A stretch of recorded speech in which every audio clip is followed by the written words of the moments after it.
السلام علیکم ورحمت الله وبرکاته. ډیرو عزتمندو کتونکو دا یو ویډیو تاسو ګورئ، بیا در سره نور خبرې کوم.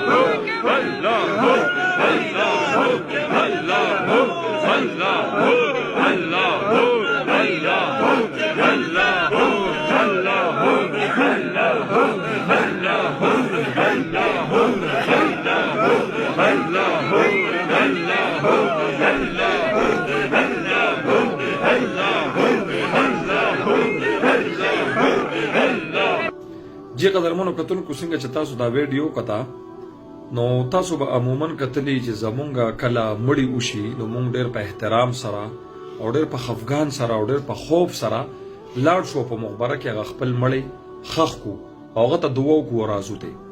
اوس دا چې کومه واقعه ده، دا چې کوم خلک دي، ما ته پته نشته چې دا کم خلک دي، دا څوک دي، پښتانه دي، پنجابیان دي، والله علم چې هر څوک دي، خو ما داسې په دې خپله زندګۍ کې چېرته داسې واقعیات نه لیدلي چې هغه بیا قبر ته ولاړ او عجیبه عجیبه چلونه کوي. نو ما ته خو نه ښکاري چېرې دا کار ټیک دی، ځکه چې زما مونږ خو واړه راغټ شو او د بچو پلاران شو، خو مونږ چېرته داسې قسمه په قبرونو باندې داسې واویله ونه کته. او دا مې د یو مولا نه اورېدلي وو چې د دې قبرستان نه پیغمبر علیه السلام دا ښځې ځکه منې کړي دي چې د دې نه د شرک او د داسې قسمه غلط کارونه د دې قبرستان نه پیلاویږي. نو زنانه خو ته منې شوې، خو زموږ سړي داسې کارونه کوي. نو دغه حوالې سره هم څه خیال دی. په هر حال قدرمنو، دا ډېره د افسوس خبره ده چې مونږ قبرستانونو ته ځو، په قبرستانونو کې بیا داسې قسمه واویلې کوو. نو واویله خو زموږ په دین کې نشته، خفګان شته. د یو سړي پلار مړ شو، مور مړه شوه، رور مړ شو، یار دوست مړ شو، په هغه پسې خفګان شته، خو واویله نشته، چغې وهل نشته زمونږ په دین کې.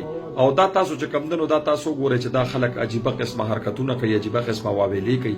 نو دا مې تاسو سره صرف شریکوله، زما لږ رهنمایي وکړئ چې دا کم خلک دي او دا کم مسلک والا خلک دي چې دي داسې کوي.